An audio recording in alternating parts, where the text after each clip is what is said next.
Yo, what's going on, guys? We have episode number 29 of Marvel Yap going on today. We're going to be talking about the brand new series drops we're going to be getting in a couple weeks, talking about the brand new game mode, Sanctum Sanctorum, as well as a preview of some of the spotlights we have coming out in March as well. But let's go ahead and jump right into it. And as always, we are joined by the hostess with the mostest, notmydance. How are we doing today, Dance? I'm doing amazing, Tuck. Gosh, it's been a good day so far. It's been a lot of fun. I'm enjoying it. There's a lot of fun stuff happening in Stab. There's so many different cool things, so much awesome stuff happening, and I'm absolutely stoked. But I will say, you had a lot of stuff happening, right? You had your big, you were out of town for a bit, and you were doing a bunch of really cool stuff. Yeah. So this past weekend, Amber, my mom, and I. Food. I'm sorry. What is this I'm eating? Cranberry and pear muffin mix. Okay. Ooh. Thank you. Sorry. I didn't know it was happening. You just walked in and put that in my mouth after I stopped talking. Well, you guys got a little dance ASMR. Let's go. No, you're good. So, my mom, Amber, and I went and we did Run Disney, or they did Run Disney. So Amber, who is 7 months pregnant now, and my mom both ran the 5 and the 10K, and Amber was also scheduled to run the half marathon. My mom was also scheduled to run the half marathon as well. But my mom got hurt. She's okay now, but she got hurt, and instead I was like, you know what? I mean, all I got to do is run necessarily a mile for the half marathon for it to count and get my mom a medal. And I've done no training or anything, so I was like, you know what? Let me go ahead and let's do the half marathon. You know, start it with Amber as well because she's pregnant to make sure she's okay. And I was like, Amber, you're only going to run a mile as well because we want you to stay as healthy as possible, make sure everything's okay, and I don't want you to have to run it by yourself. Be able to have the accountability there. And so while Amber and I were getting ready, Amber looks at me and she's like, are you sure we're just doing a mile and we're not going to do the entire half marathon? I was like, yeah. I was like, we're just going to do a mile. We're going to get swept. In order to get swept, you have these people behind you called the balloon ladies, which are the last people in the final corral or wave of people they send out. And if you get behind them at any point during the half marathon, you are removed from the course, you're put on a bus and go to the finish line, and you get a participation trophy because you at least participated in the half marathon. And so, we wake up, it's at 2 a.m. every single day. So you wake up at 2 a.m. and the races don't start till 5 a.m. They start at 5 a.m. because, they don't want to, interrupt, the people that are going to the parks just to participate in Run Disney. You're running through the parks, in the dark, and you're meeting rare characters that aren't normally seen at Disney World or whatever. And so we're in the corral. It's getting closer to 5 a.m. I'm seeing other people join the corral, and I was like, wait. I was like, this is interesting. And I was like, I feel like if they can run a half marathon, I can run a half marathon. So I turned to Amber and I was like, what if we just try it?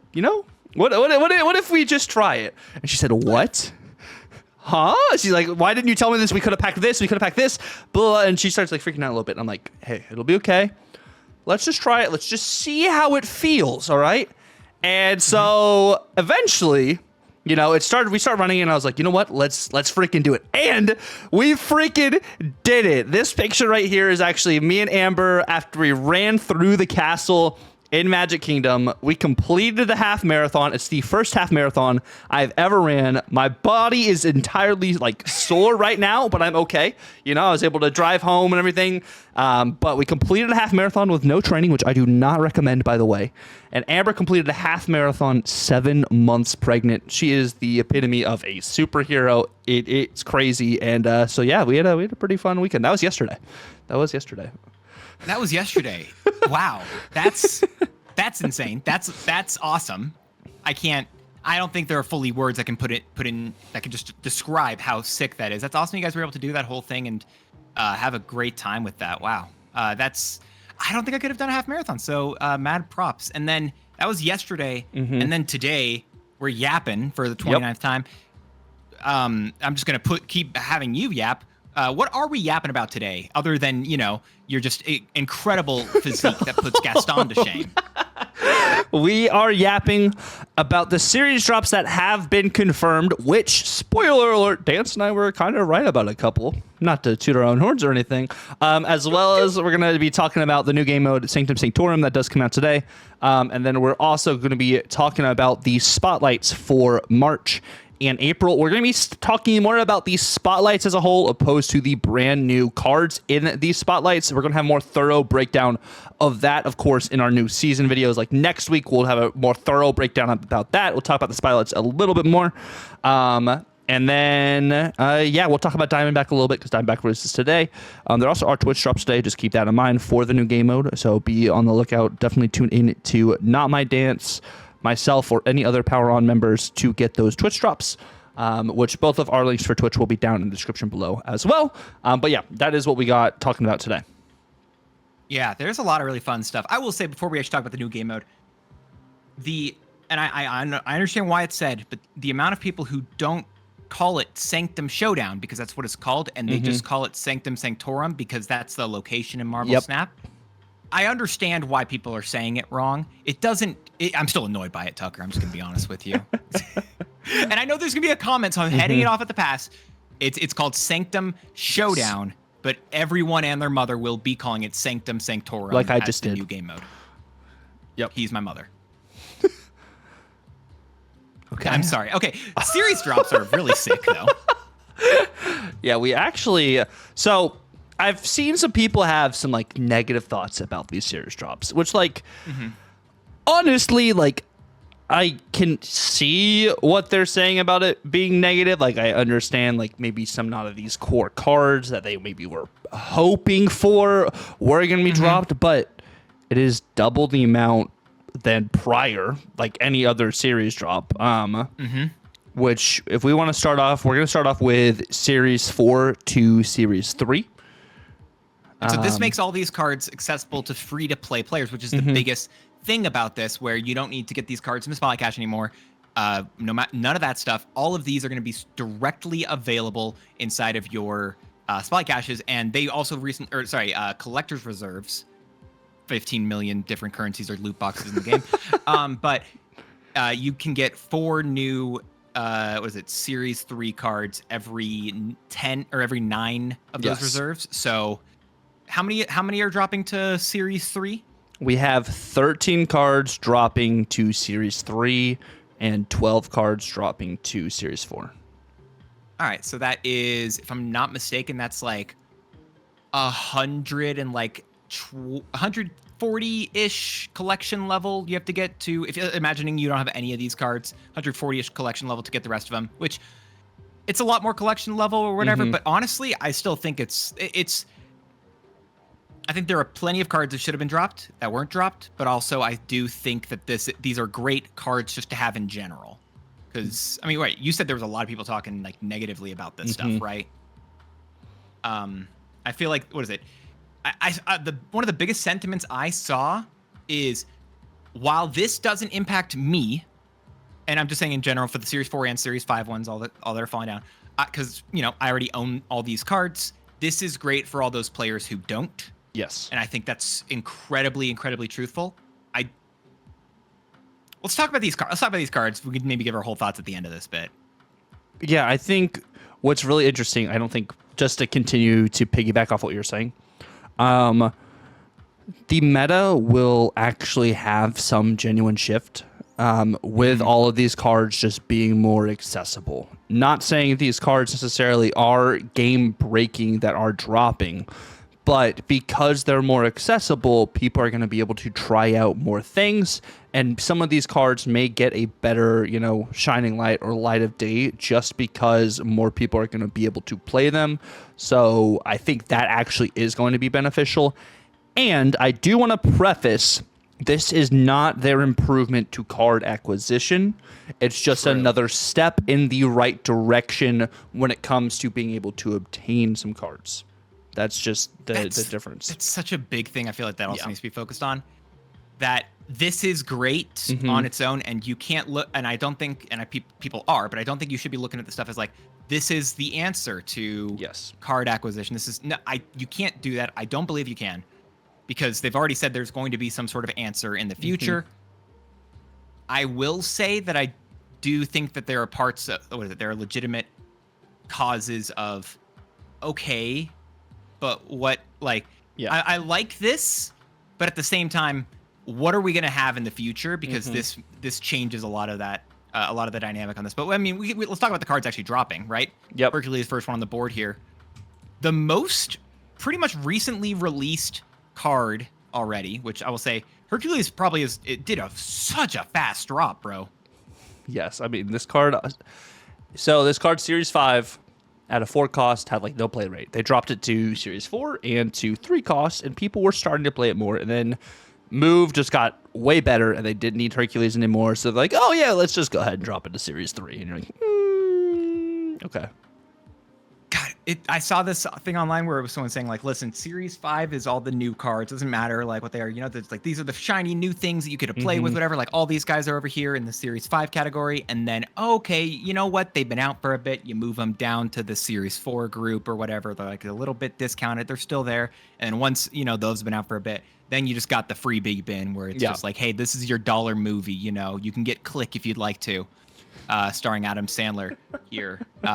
You can get Click and Hercules in the same bin, which, yeah, it feels very similar to that, honestly, is kind of how I think this is going to, it's the best way I think to understand it. But at the same time, I don't know. I've also said it before where if I'm talking as a brand new player, like I get it. It's good for new players to be able to have more cards accessible for free-ish, whatever you want to call it. At the same time, imagine your first card you get in Series 3 is Hercules, and you're like, I'm sorry, what? This is how I'm starting my journey. It just feels weird to me. Not great. And, yeah, there's a lot of other cards though. Let's talk about all the rest of them. So we did get Nebula. Shocker. Woo! No, sorry, that's a Series 1 card. My bad. Which we talked about was already announced to be dropping down to Series 3, which I think is for a Series 3 card. Is pretty good. I think it's a good starting point. This is the first card. Yeah, hell yeah. Yeah. We're cool with this. We do have Mr. Ham. I like this card as well. Like these are a couple of cards that I'm like, okay, these are some solid drops we're hitting, right? I know we just had Hercules, but like you're giving me Spider Ham and, you know, Nebula for free.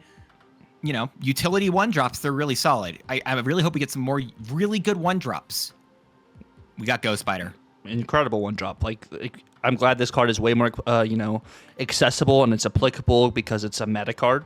Like, I honestly didn't even realize this wasn't Series 3. And when this was announced, I'm like, wait, that's this could still appear in actual spot. Like this is a very good change. This is again another very solid drop just in general. And then, you know, like I said, all the really good 1-drop cards, all these really good 1-drop cards, Celine. Someone even asked, I actually read this. Someone said, hey, just because a card is dropping, does that mean you're not going to buff it anymore? They did say no, straight up. They're like, no, we might still buff these cards, which I'm hoping that means some version. I don't think it could exist fully as is, but some version of that data of the Portuguese version of Celine where she stole power instead of afflicting could exist. And if that happens, I won't mind it. I mean, we did get that Doom change. True. So I think it's possible. Great. And, dude, when I realized that this card came out January 2nd of 2023. It's dropping series in March of 2025. Over 2 years. Over 2 years later, bro. And we're talking about Zabu. Zabu is the card dropping to Series 3. I like how because this card got caught literally just outside of the bit of where they were actually doing scheduled series drops. They stopped doing those because people could just plan ahead and they weren't just like buying anything. They realized, oh, we actually have to not drop these in a consistent rate anymore. So we can so people aren't just going to be like, oh, I don't have to buy these because they're going to drop anyway. Which it sucks that was logic. I will say from a purely company perspective, that makes sense. It sucks for the consumer, but Yeah. Anyway, this card came out so long ago. It's great. We have a lot of cards actually from. I think it's basically like the first half of 2023. Yes. All of those cards, not minor spoiler, are all going to be dropping to Series 3. Season pass cards. Season pass cards, which are supposed to be, you know, the top of, not even top of the line, but they make them so they are going to be. They try to make them good, which sometimes means that they come out stronger. They talked about that recently as well in their Team Answers area. Yeah, they want to make OP cards so people buy the card. Which is, I mean, I get it, but like, dude, when the Symbiote Spider-Man season happened, people were like, okay, we're just not buying this. Got it. No, literally, there's okay. Like well, that's the point, and that they have to, they need those cards to actually make sales because that's how people work. Again, I'm not saying this is good. This is their logic, though, from a company perspective. I'm not saying I agree with it, but I'm giving as much insight as I can because it helps. Yeah. But yes, Zabu, great card, dropped to Series 3. Havoc, I called it. Havoc was it? I didn't think the cards like, you know, Selena Havoc would actually get dropped, but Havoc is a good one. He also just had his fantasy variant drop, which I don't think is. I know you said not to go for it. I definitely went for it because I like the fantasy. I just wish it was animated more, man. Like it's a really cool, but like But I didn't even tell you. Oh, I've got to show it. I think I hit Cosmic Rainbow Crackle on it. Oh, that's actually probably peak. Like. Although I didn't put it on the new fantasy I literally just got. I put it on the Flaviano. Yes, please. Oh, and I think the Flaviano, that's another reason why I didn't buy it. I don't have the Flaviano, but I do think the Flaviano is better than the fantasy. Yeah, it's very good. I just like the fantasy ones because it's cool to have that whole fantasy collection. But anyway, sorry, sidetracked entirely. This is was it? Especially considering this card's actually being used in some certain lists. I know you need to have Agent Venom and probably whatever, but you can still do bass things with this card. And it's actually seeing a little bit of play rate, and I'm wondering if this drop is going to mean that people might actually try it, which would be cool. I wouldn't be surprised they tried that. This card, Silk, also dropped to Series 3. Not surprised by it. Yeah, but also like, okay. Yeah, it's because of how dominant Scream is right now, you can't play this card. Yeah, which... well, maybe we'll talk about it later, but I wanted to ask you, what do you think of Scream being so dominant or whatever? Because I've taken a bit of time trying to think of exactly what I want, exactly what my feelings are on that, and I think I have an answer as of a bit ago, but I want to know what your logic with that is. So here I have two things here. So number one is Scream has always been a good deck since its release and just kind of flew under the radar for a while. And was consistently good, which is why they've tweaked the card twice already. And I don't necessarily have any qualms with Scream. It's one of those things like I don't like seeing it very often, like it being the most like meta thing. But like I don't think I necessarily have problems with Scream. I think there's definitely still decks that can outpower it. And then my second point is they really tried to nerf Scream by just trying to buff Luke Cage even more. Like, actually. It felt so similar to... Who was that? It was similar to the... Who's that guy? Who's the one... It's like Shadow King with Agent Venom. Yes. Or Anti-Venom. Yeah, that Agent Venom. I always say that's too wrong. But it felt so similar to that. And it was just like, oh, really? That's what we're... Yep. That's what we're going for, really? We're gonna make Luke Cage just a big bad now. Like, and I get it. Like, and it makes sense. It totally does make sense.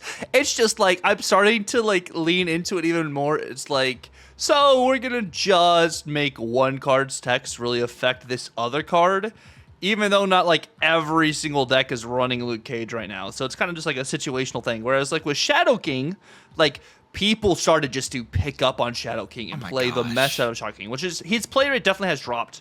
But I think like that's another thing people aren't doing right now is you can Shadow King Scream and like, you know, your lane and stuff. And like that still can be applicable. But it's like, do I want to incorporate that tech card into all of my lists or am I just going to do other stuff? So it's very interesting. I think that's why you're seeing a lot more also like Doom 2099 and stuff and like Erisham, which that's another topic that I can rant about differently. But people aren't playing Clog, but we had we're a talking ranting about hour last week. We're good. Yeah, we had a ranting hour last week. Let's talk about the Series 3 cards that dropped. And another good card, honestly, I wasn't surprised about. I was going to say real quick before you do it, I just want to say that I think Scream, I agree with your logic of just, I'm annoyed that it's in a lot of places, but at the same time, I also kind of think it's fair. Yes. I think I just wanted to say that just as a point where I agree with you. It's just like, it's a good deck, but I feel like it's the most fair good deck that we currently have. Yeah, you can play around it. You know for the most part what they're running. Oh, this Polaris is going to happen. And the other issue is people are playing just a lot of Sam Wilson right now, so that's an immediate target you can just do Scream things with. So, did you see Cam Best's video where he said Sam Wilson's the best card in Snap? Yes, I did. What was the next card that dropped? The next card that dropped is Mobius. Good old Mobius, which like I also think going back to like Ghost Spider things, or maybe not Ghost Spider things, or maybe what you're saying about Havoc, this card, because it's going to be Series 3, is going to be everywhere. And I think the energy cheating we've been seeing a lot right now, the Fun Police is going to come out on March 4th. Like, I really think this having access to everyone is going to be different. I think this is again another good one legitimately Yes. to drop.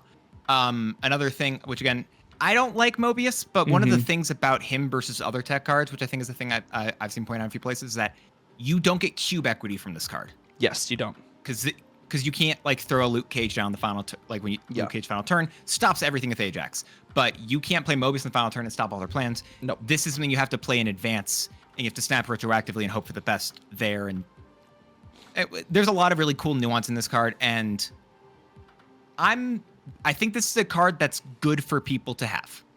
Yes. And I think, as much as I don't enjoy tech cards because tech cards are good, I think that it is good straight up when people have more access to tech cards. Yes. Because it gives them more counters against the meta, and that's a good thing.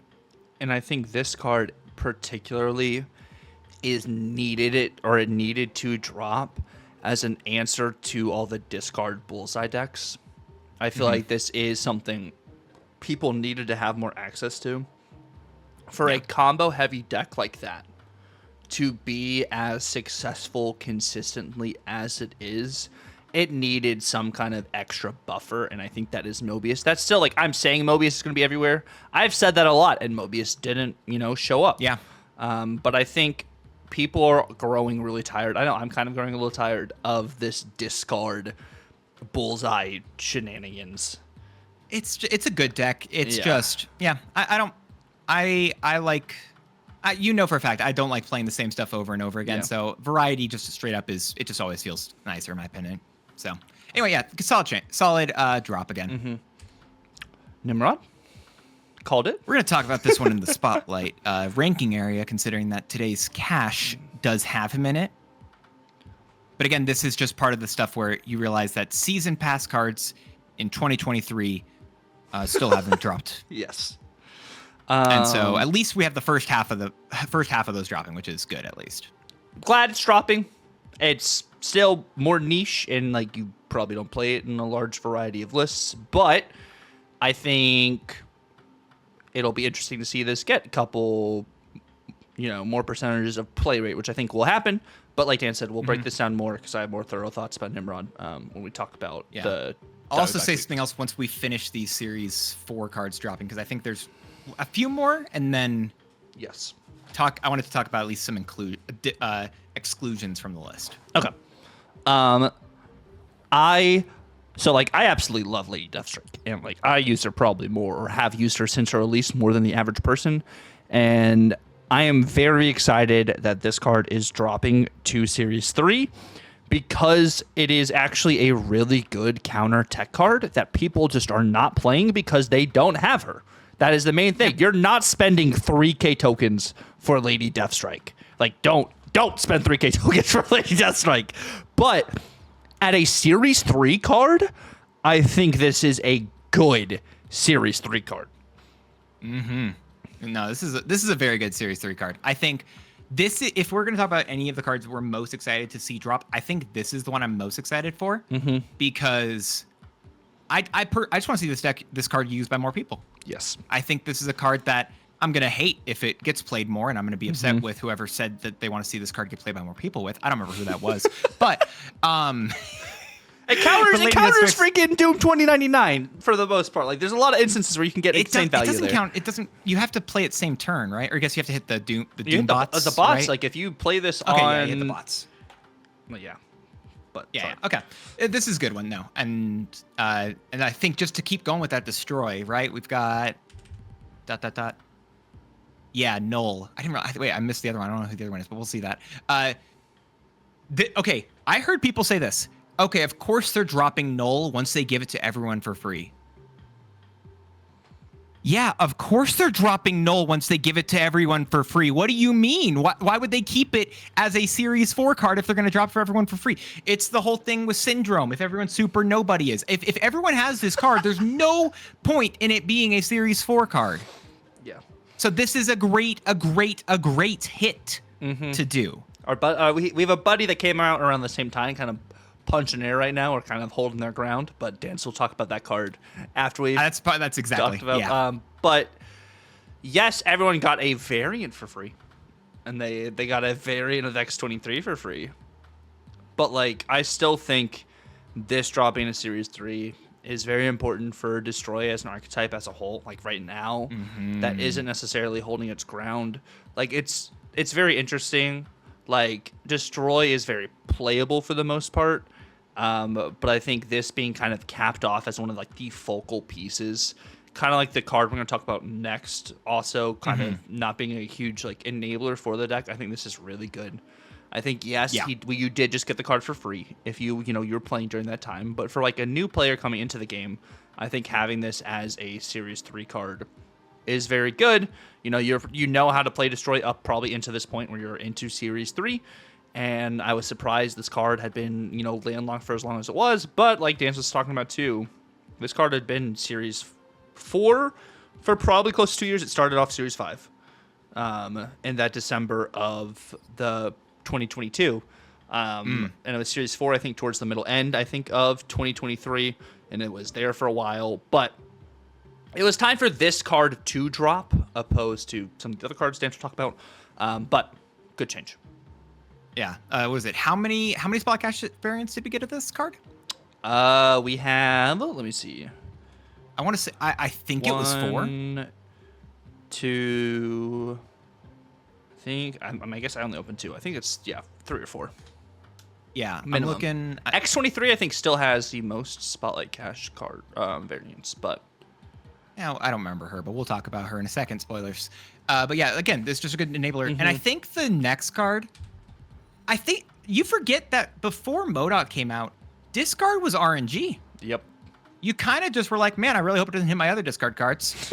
It was just Yeah, do you remember? Yeah. Because Blade wasn't targeted, Swordmaster wasn't targeted, Moon Knight wasn't targeted, Lady Sif was your most targeted card you had. That was it. You kind of just like, man, I really hope it doesn't hit my Drac. Hope it doesn't hit my Lady Sif. Just all right, we'll see what happens here. Yeah. This card changed discard forever. And the fact it's finally dropping is insane.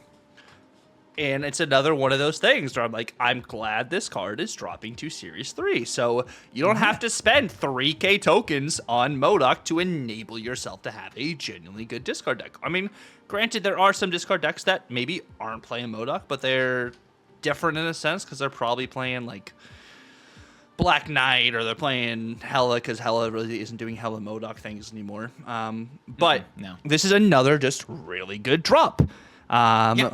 And I'm here for it. I'm totally here for it.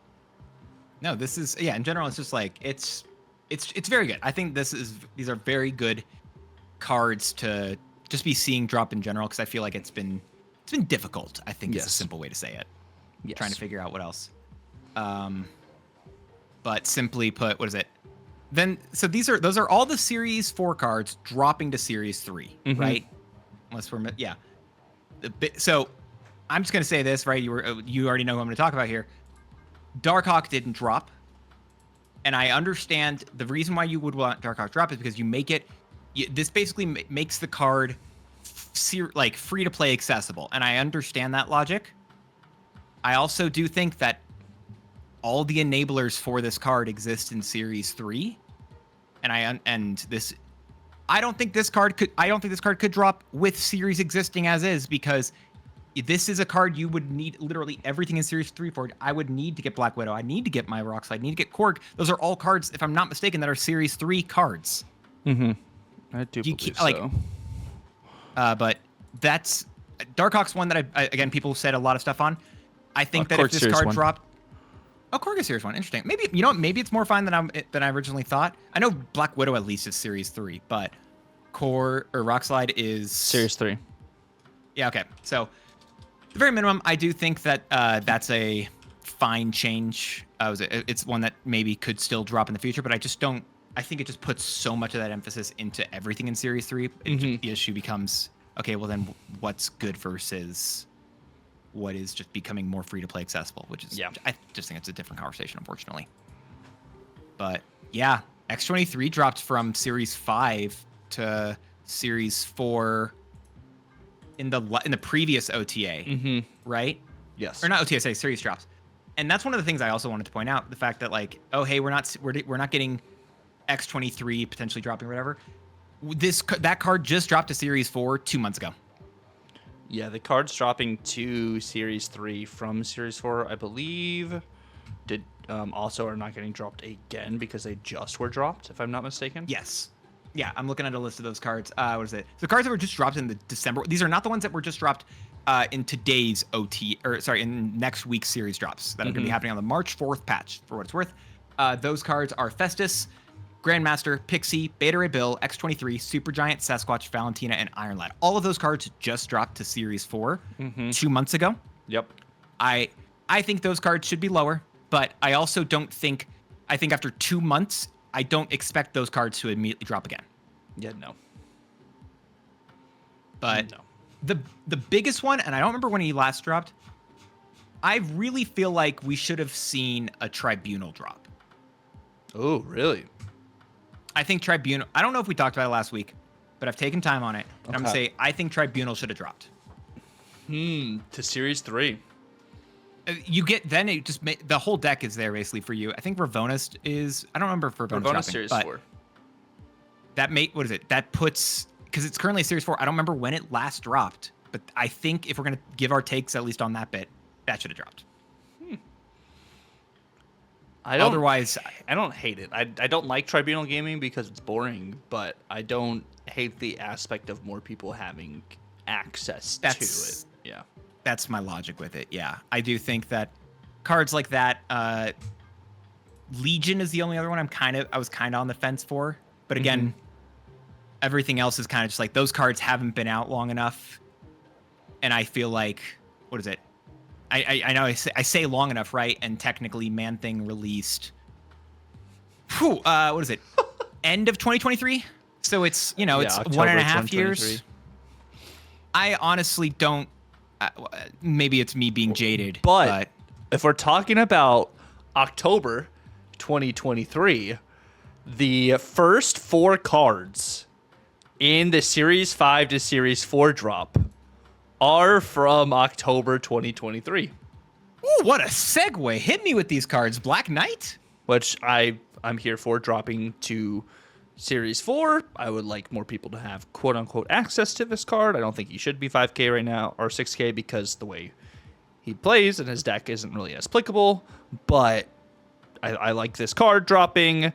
The next card, of course. Oh, God, he's gonna make another video on Black Knight because it's now more accessible. Tommy, if you are watching, Tommy, please send me your most recent Black Knight list. Black Knight. But we do have Loki. This card doesn't surprise me. It's dropping to Series 4. I know there is a Loki deck going around that people have been having success with. That's not Erisham anymore, but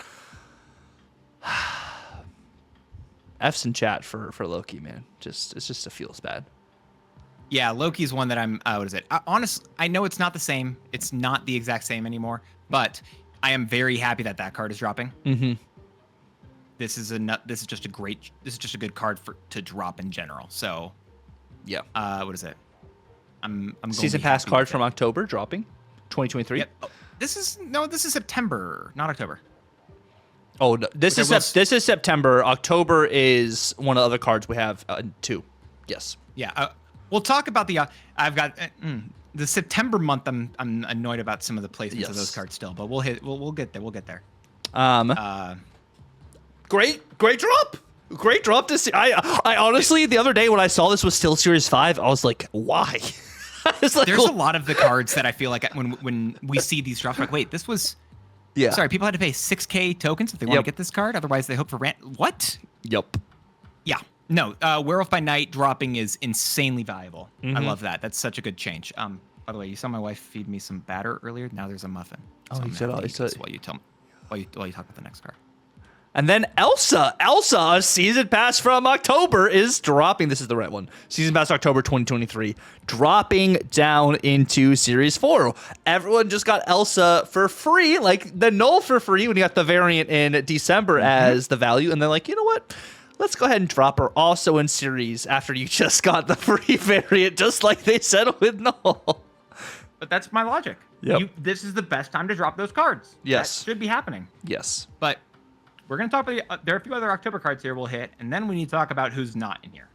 And then Sebastian Shaw dropping. Not surprised. We called this one too, which is great. I like this. For Silver Surfer overall, I'm like this. This is of course from December 2023, dropping to Series 4, which I like. No, this one is December, right? I think? December 2023. Yes. Yeah. This was another just really good card to drop. This one was just needed. These cards are so they're so focused. And as someone who likes using Sebastian Shaw and like the hand pump style stuff, that doesn't work as well, but it's still fun. The cards that are so narrow, really, I want more of those for people to have access to those in general. Yeah, no, I think this is great. I think I wasn't telling people to spend 6K on Shaw. I still don't know if I'll tell people to spend 3K on Shaw, but honestly, if everyone's like, hey, you know what? I've got the rest of the Surfer deck, and I like Surfer. Do you think it's worth 3K tokens to drop on Shaw? I'd be like, you know what? Might be. If you enjoy the deck, go more power to you. Well, I think what's even more applicable, which we haven't talked about.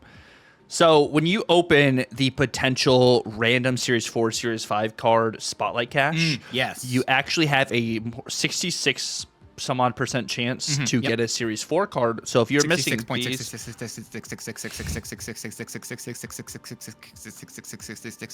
so you actually are more likely to get these cards that are dropping to Series 4 now, which I think is just a good thing to mention when it comes to these Series 5 cards dropping to Series 4. So if you don't have them, it may be best not to open or not to spend the tokens on them because you still have, it's a percentage chance still to get the duplicate or not, whatever. But you'll be more likely to get these Series 4 cards, and I think Shaw at Series 4 is better.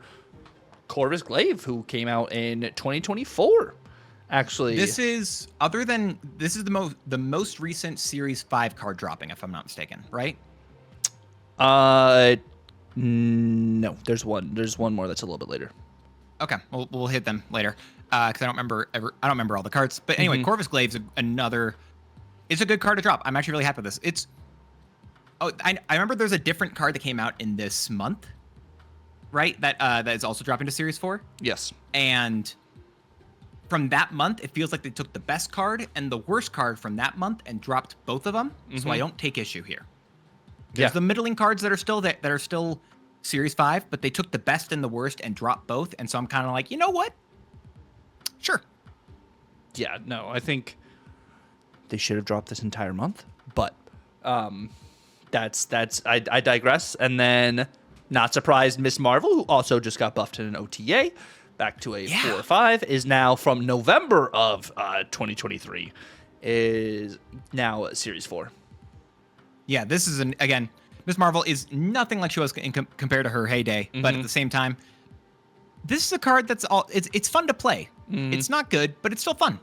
Yep, it gets value sometimes. Yeah, straight up. And this is the top end, right, of the Corvus Glaive month. Cole Obsidian dropping. Yep. You'll see a trend, honestly, when you look at Cole to like one of the later cards we're going to talk about. of what they kind of want people to have more access to when it comes to the meta, because they see it's winning a lot and people are making a lot of decks and having success with it. So not surprised with this.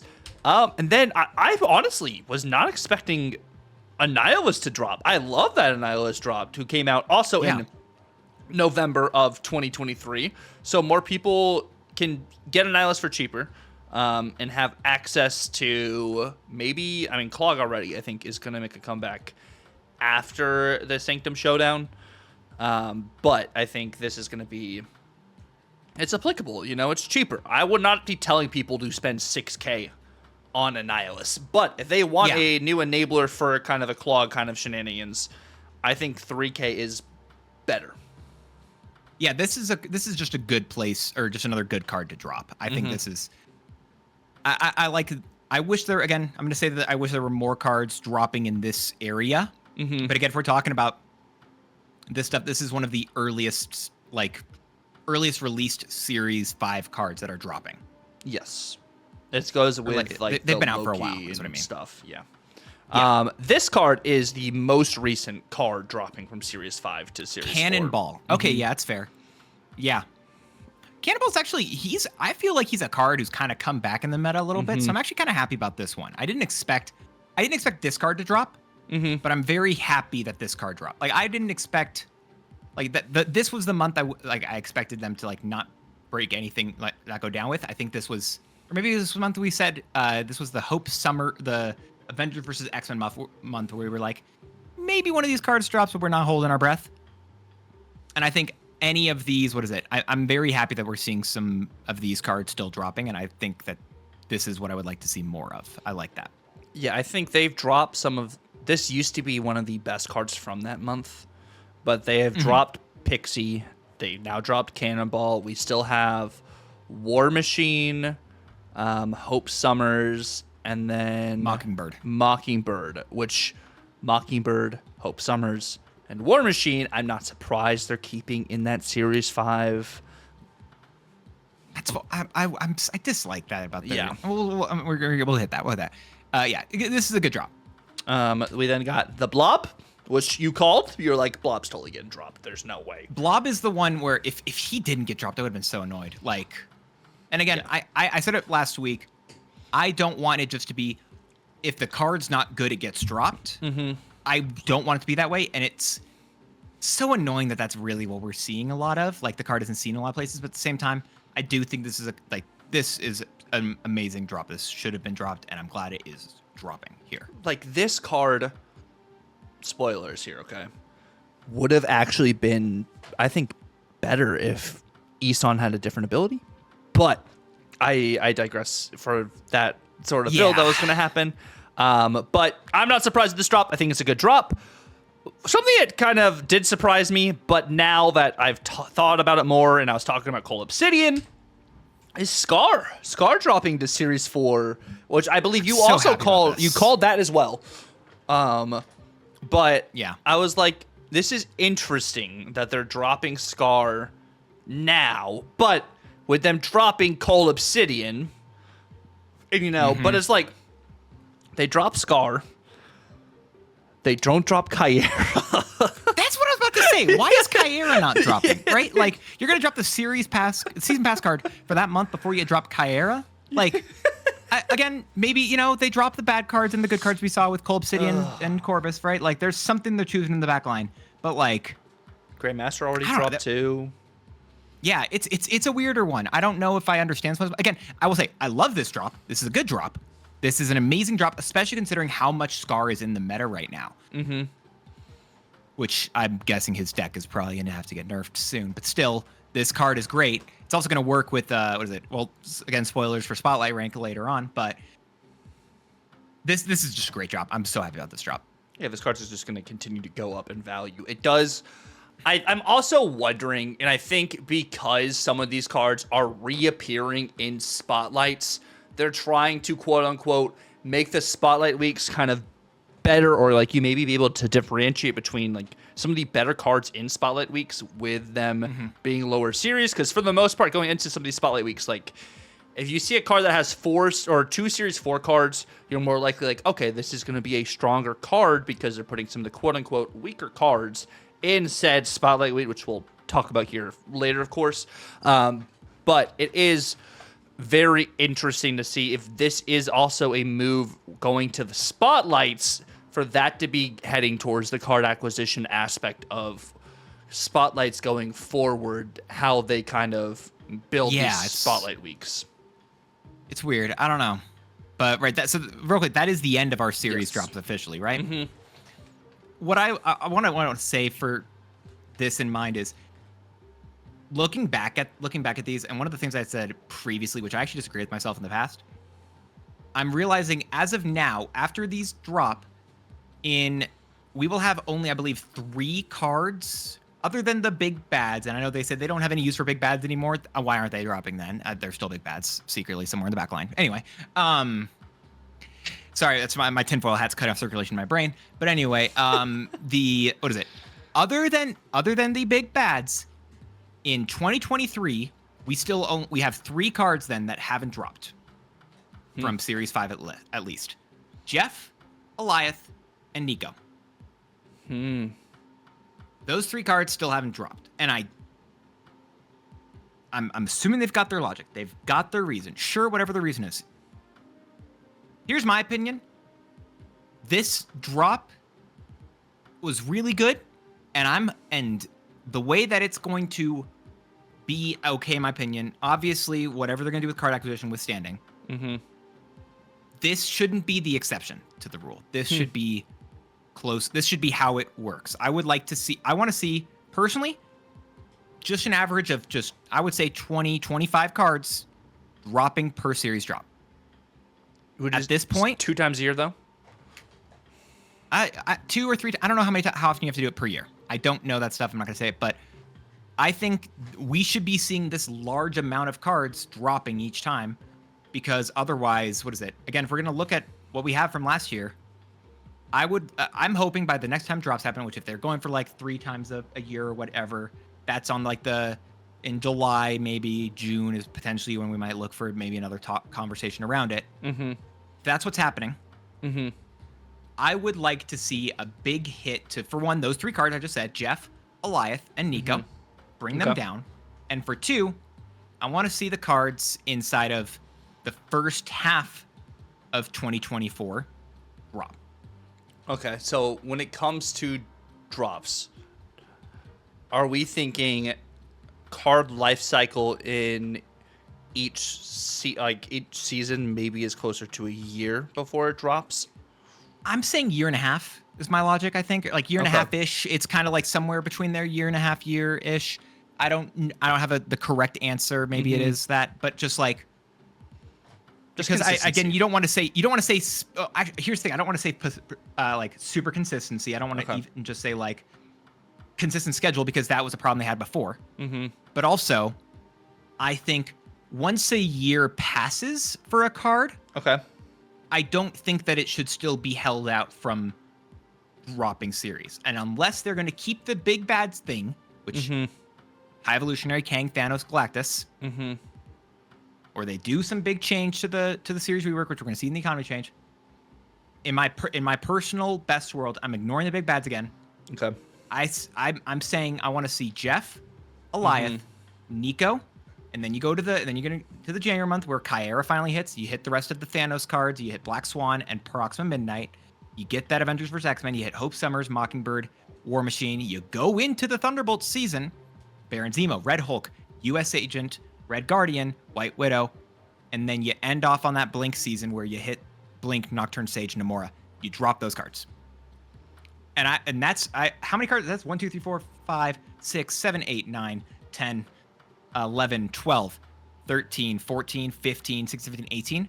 Right there. You drop those 18. I know it's a lot. I don't care personally.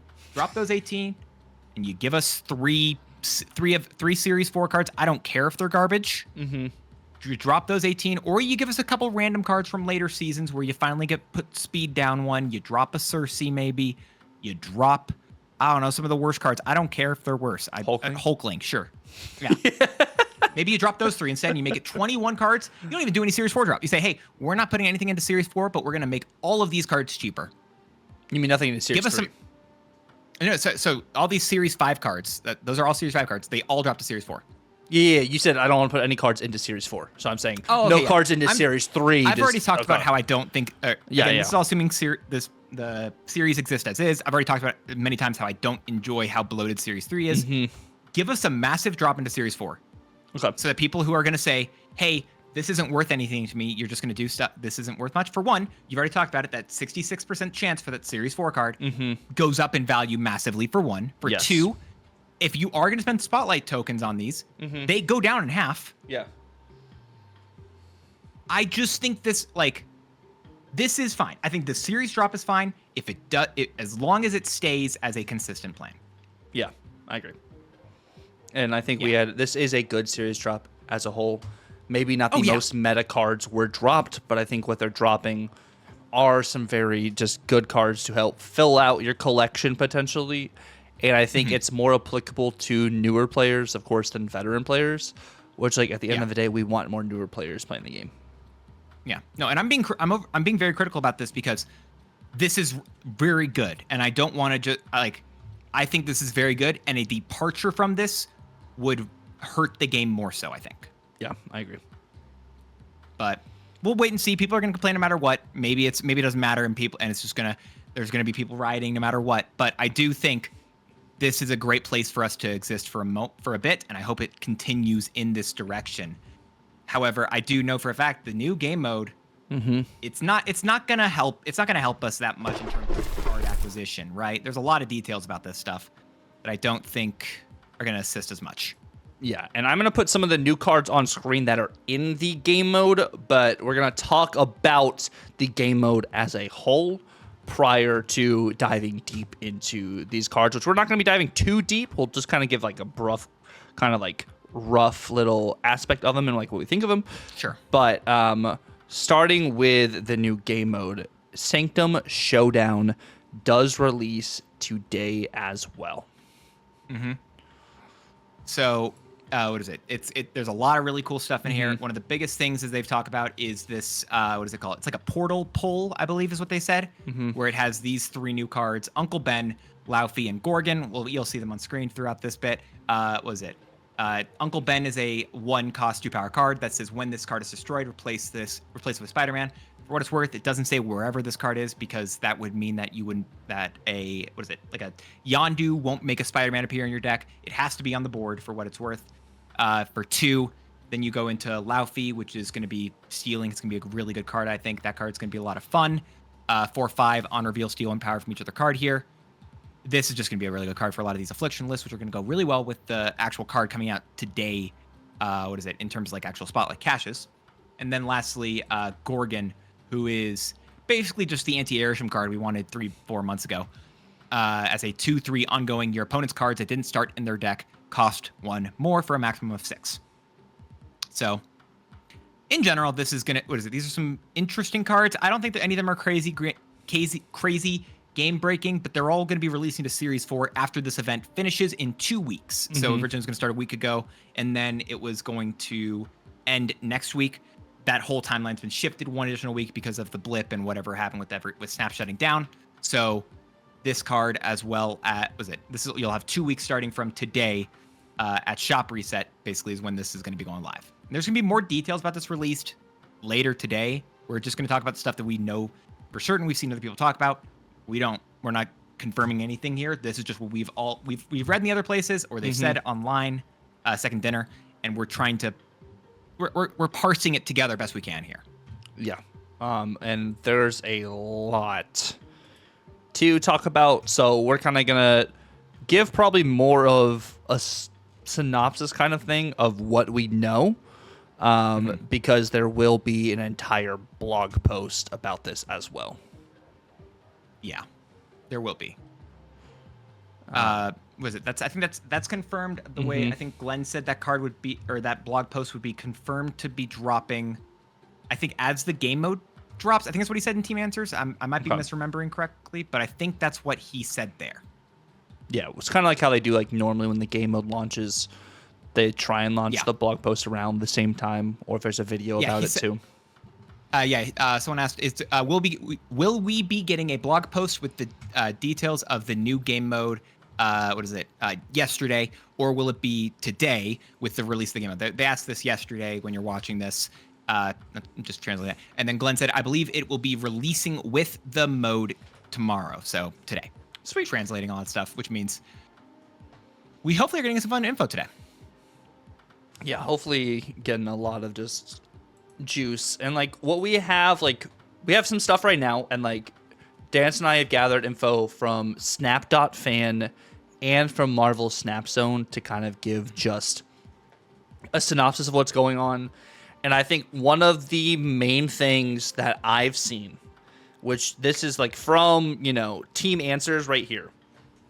When it comes to this game mode, you do want to win. Shocker, I know.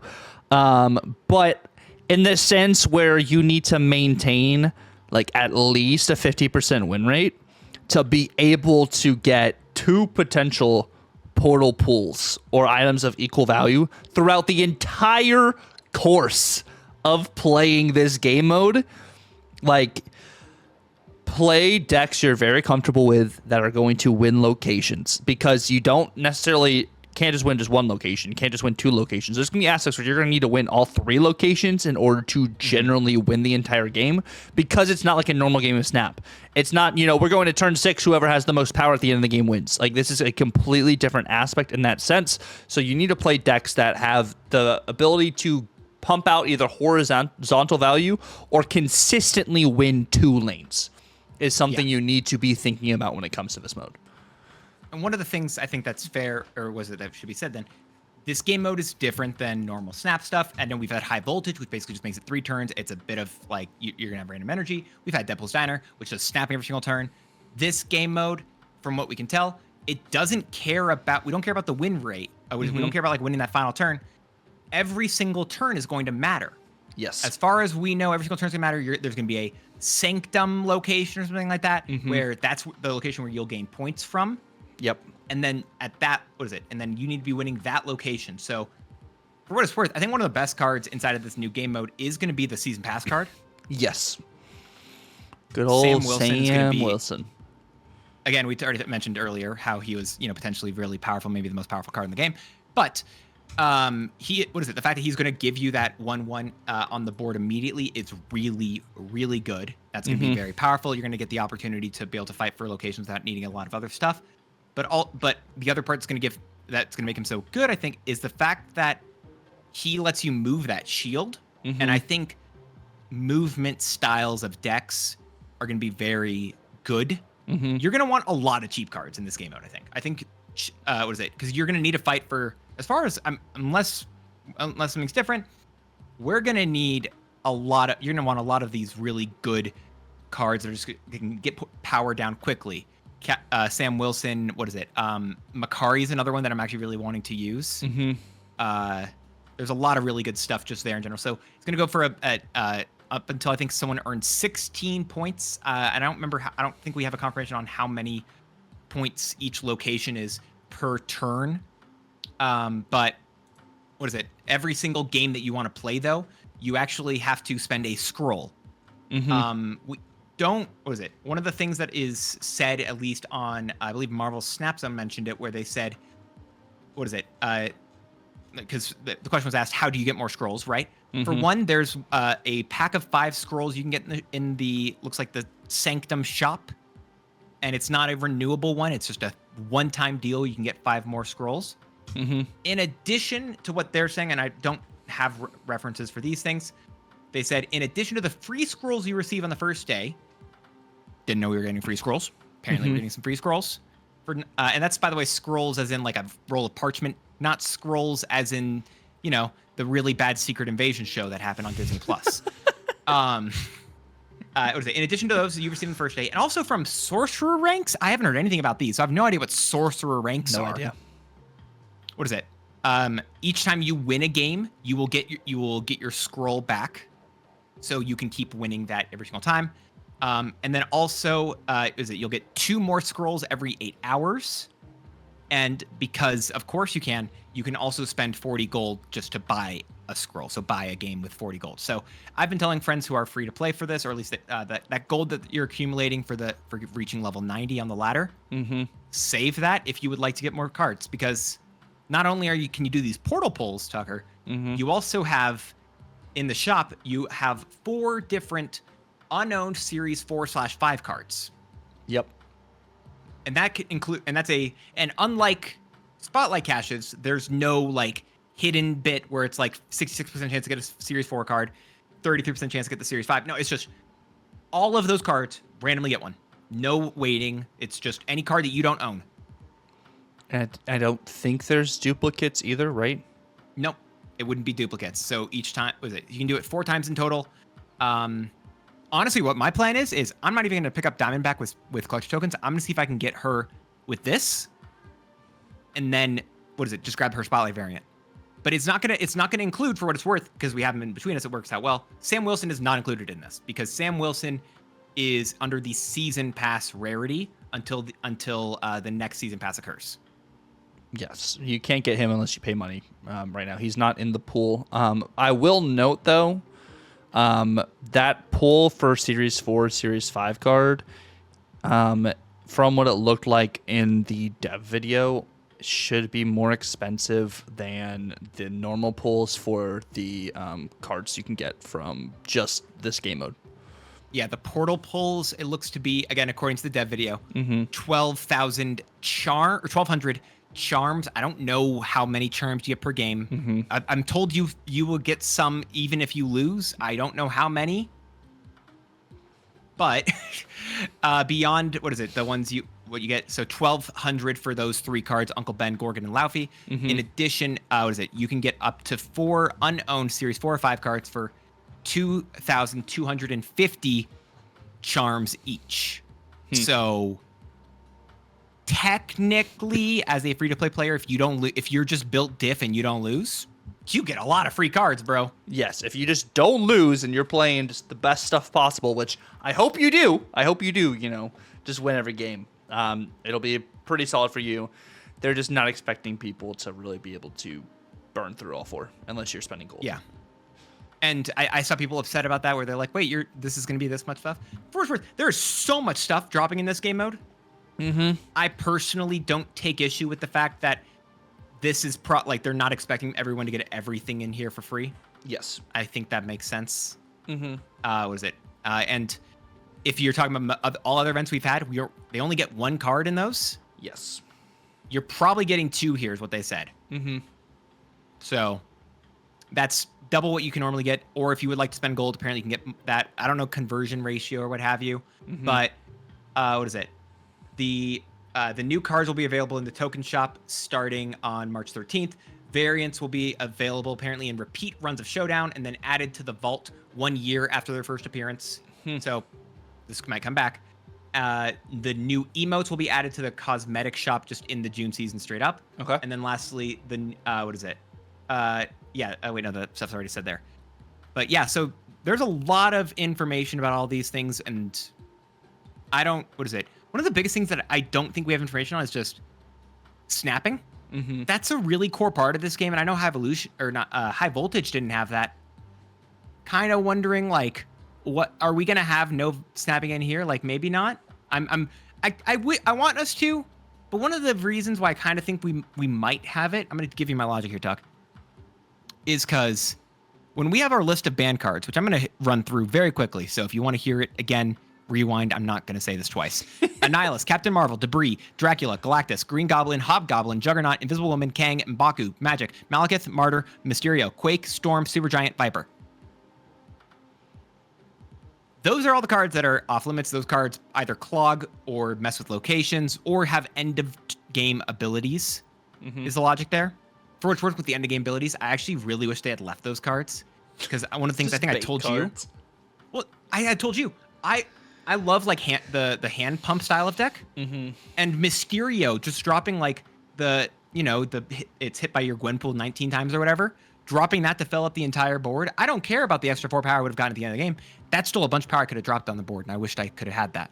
And I understand why we don't, but I want it.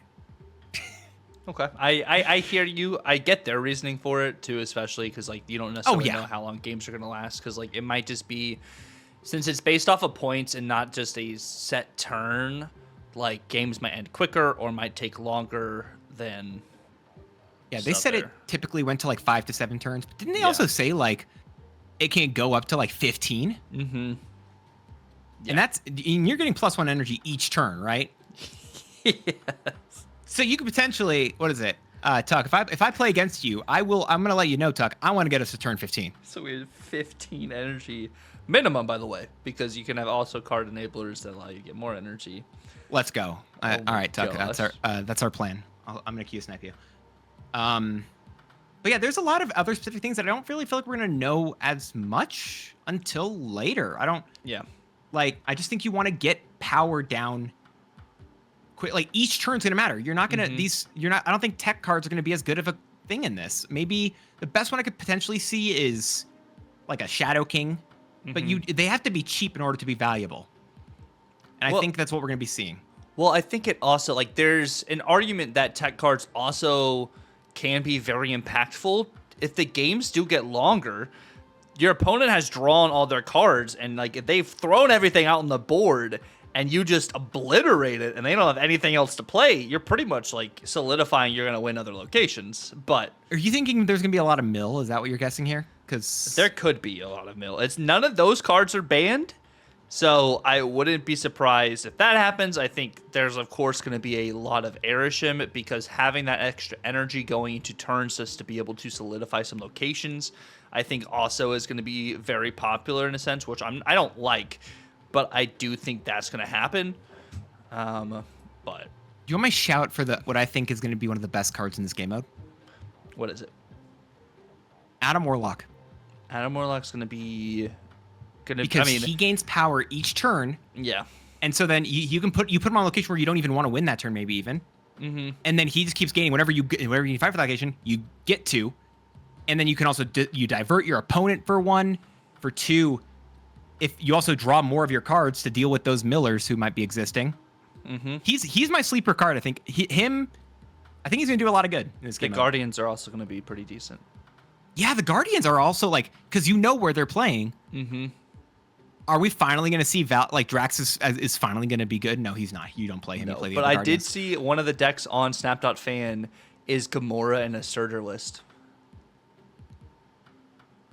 Okay. I've heard worse. Leader. Leader also is going to be cheeky. Yep. Leader's cheeky. Yeah. Rocket and Groot, I think, are going to be a great card because, for one, you get to know which location you're fighting for. And for 2... Nova. And then another big thing I'll say, that location that you're fighting for each time, it's determined to change. So you're not fighting for the same location twice. It's not you get a random one of the 3. No. Once that location is fought for, you will get one of the other 2. And then it will go to one of the others. It's not going to be each in order or whatever. It's just going to be you get with one, you get the other. But Hydra Bob isn't in the list of banned cards, Tucker. So I have to hope snapping's a thing. So you can move him like every turn. Do you? I don't know if you snap every turn or like it's like you could, like, hypothetically, right? Like I don't know. But I want there to be snapping, and the fact that Hydra Bob isn't in there makes me like that card is so good if there's no snapping. But I also wonder, like, if there is the snapping mechanic and Hydra Bob can move, Hydra Bob doesn't move till like the turn has passed, so it wouldn't really work, I don't think, unless they time the turns differently until the following. Well, you play turn. him to the location where you're winning, right? Or you need to fight for, and then you snap, and then you have a 50-50 chance that he goes to the location it would need. Yeah, but like, doesn't the location determine like it ends before he's like moves, right? Like, would you only count the power before he moves, or is it after he moves, kind of thing? I think it would be. I think the way that other locations exist or like they work is they. I think I'm counting this out in my head. I think that he moves after location triggers in the same way that Sunspot gains power after the location's trigger. Okay, so the points wouldn't accumulate until... No, you would get the points for his location, and then he would move to a new one. Okay, so you would get the points from his first location he's played on, not the location he's moved to. Right? Yeah, I think Okay. that's how it works. Okay. I don't know. That's assuming he's snapping even in this game mode. Yeah. I'm only going off of that logic right there for Okay. what it's worth. Mm-hmm. Otherwise, that's my like my final thing I'm going to say about the game mode is that I want there to be some sort of snapping. I don't know how you do it because it feels like snapping is going to be either overpowered or just the worst in this game mode. Okay. But if I think one of the best cards potentially would be if snapping's a thing, Hydro Bob's insane. Yeah, I think he can get some really crazy value for you too. Yeah. I don't have any other. Do you have any other advice just in general with this game mode? Because I think that's everything I had here. I think my only advice now is like, I wouldn't necessarily play decks that will clog yourself unless you really think you can win out early. I think that's my thing of advice there, because if games do get longer and locations do change, clogging yourself would be really bad going into some of these later turns because you don't really have a way to win said locations. Mm-hmm. Yeah, that's fair. No. No. But with that in mind, we are going to be moving over to our last segment over here, which we're going to be talking about the good old spotlights, which we are going to start showing Diamondback's spotlight on screen here for you guys. And then we will break down Diamondback, and then we'll jump right back into the spotlights as a whole. Yeah, so Diamondback is the card. While he pulls this up on screen, I'll just tell everyone for audio stuff. Diamondback is a brand new Series 5 card dropping this week in Spotlight Caches. She is a 3-cost 3-power card with the ongoing ability that enemy cards here afflicted with negative power have an additional -2 power. So she has a lot of really fun stuff interesting with her.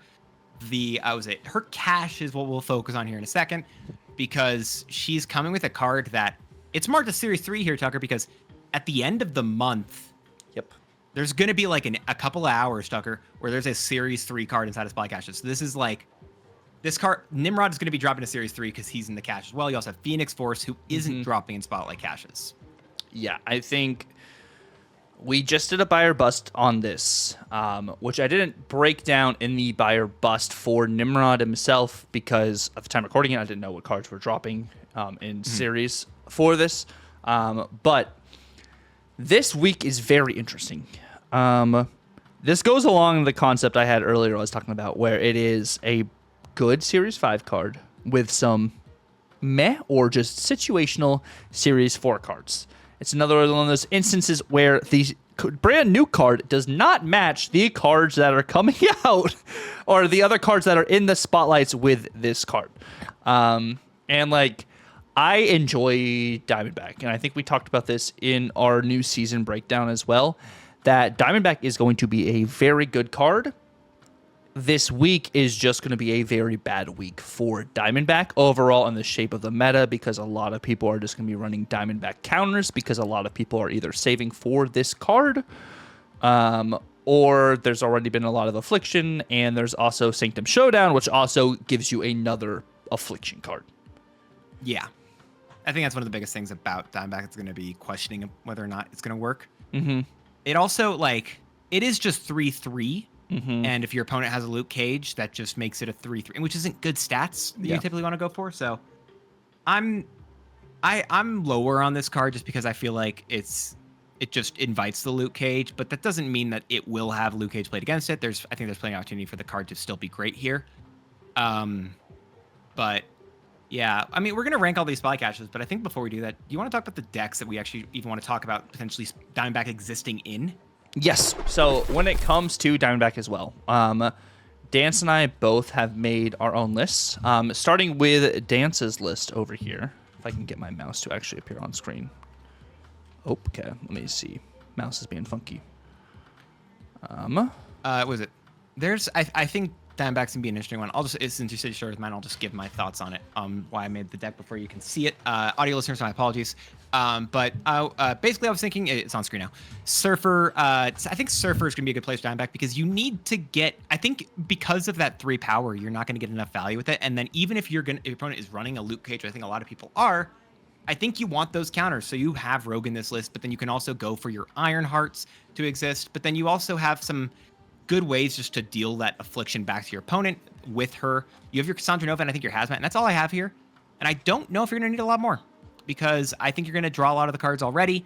And if you don't have value there, then otherwise you just get a lot of other big combo pieces that you can work well and just turn this into a basic surfer list, which I think decks that don't just have one line to win with, I think do a million times better than the ones who go all in on a singular game plan. So I went with the logic here of trying to go with the Cassandra, the Hazmat, but I feel like there are going to be other options that you're potentially going to need as well. And yeah, I think this is like kind of where my head went a little bit too, was just Toxic Surfer. I think it's really interesting that you don't have a magic in here for later turns, but you're trying to ramp out Sarah potentially early with the Luna Snow, which I think is a pretty cool tech. And like the Cassandra Nova value is actually pretty applicable as well, because those cards that if they're played onto the board that have been afflicted with negative power, that Diamondback also gives those an additional -2 affliction, something you can copy with Mystique. You can also just do Mystique Wong shenanigans. Like there's a couple just different lines you can play out with this list, and having Luna Snow as another just enabler to have excess just energy. It would allow you to play, your Wong, Mystique, and then an additional 3 cost on turn 6 with Sarah down if you want that with that Luna Snow line, because then you have 7 energy to be able to play with on turn 6. Like I feel like there's a different ins and outs that you can get with this list, and I think this definitely is going to be a pretty good home for Diamondback overall because you still have the Hazmat line and you have Luke Cage for yourself. But yeah, I think this is solid. I went more just kind of a toxic, just Sarah list as well. We have, Zabu. I only have 3 4 costs in here for Zabu, but if you could get any of these 4 costs out early, you can kind of just profit. It's kind of just the general shell you probably have seen when it comes to this kind of style list. And with Malekith as well, you can get either your Hazmat, if it's your Zabu, you ramp out with, Malekith, maybe that's not great, but it's also a targeted draw you're getting, or a targeted draw for Malekith, not draw to your hand you're getting on the board, which does enable you to have some deck thinning as well. And I think just, Ajax and Diamondback, people are already going to see happening. I don't have anything necessarily to counter a Luke Cage on my opponent's side in this list, so you probably could flex in like a Rogue or a Red Guardian potentially instead of the Rocket and Groot. But cards that Rocket and Groot also steals power from are cards that are afflicted with negative power, which also enables the Diamondback line as well. Actually, I forgot about the Rocket and Groot entirely, and that's probably a card that I think in my own list that I just was that you threw up, I probably would toss that as well for like a Mystique. I think there is, even though Mystique's fun, I think you probably would want the Rocket and Groot there instead. I don't know, but this is gonna be another, I think, amazing home for it. For this deck in general. And I mean, Toxic Sarah is such a good deck nonetheless. So I feel like whatever you would do with this card, whatever you would do with this list would definitely put out numbers, I think. As long as Luke Cage just isn't on your opponent's side of the board, That's the biggest thing. That's the only thing I would say, right? Yeah. Like, honestly, yeah. It would just be, you would just need probably like a Red Guardian or a Rogue there. Just take out Shadow King, maybe. That might be, because, I mean, it's kind of counterintuitive, but like at the same time, you have Shadow King in this list to offset any major power your opponents were getting. You're not doing it ever after really a Hazmat, unless it's onto your side of the board, maybe. But I was gonna say, do you toss Malekith instead? Because Malekith kind of sucks if you pull a Shadow King. No, well, I think either or. If you toss the Shadow King, you can put in a different 3 cost. It really just depends on what you're seeing a lot in, because Malekith does draw the 3 cost too. I just haven't played with this list enough to know the correct things there you toss. So I'm also partially asking for myself. I think these are going to be some interest. I think these are going to be the 2 places where Diamondback will go. I would bet, again, if we talk about like a month in the future, I think Diamondback would be in this style of list. But I think in the first week, if you want to get immediate value, I feel like I'm going to push my own list there. Yeah. And I think short term, my list is the answer. But I think long term, this is where we see Diamondback end up. And you have Laufey in this list as well in the future. Oh, you toss Malekith for Laufey, and you toss Zabu for Red Guardian here. Yeah, and you just go crazy.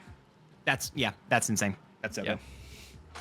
But yeah, that's what we got for these lists for Diamondback. Both these decks will be down in the description below. But we're going to go back to these spotlights. If you were to rank this spotlight week, which we're doing a ranking a little bit differently this time. So we're doing a rank from like a scale of 1 to 10 for this. I normally wouldn't use whole numbers. You can use whole numbers if you would like, but I'm going to use more of like a decimal system here.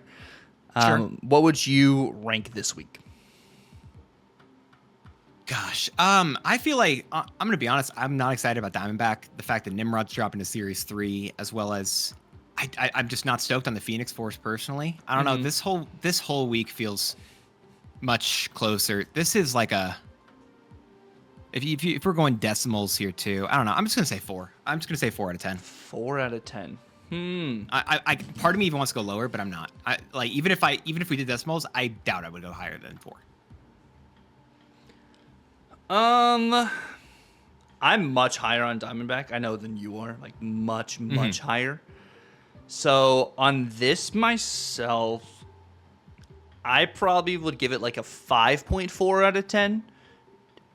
Even though like the Nimrod being Series 3, I think is just a major feels bad. Like if you do get Nimrod now, I mean, I love the variant, so I will be opening for the variant. But like the way Nimrod is in the meta right now, I don't think he's really applicable. I think Phoenix Force and Nimrod had a home, and like, you know, people were doing it more in the destroy side of Phoenix Force to have that line, but Phoenix Force is more move, I think, like more move kind of stuff now. With even Symbiote Spider-Man back on the list, you use Symbiote Spider-Man instead of like the Shuri Nimrod shenanigans.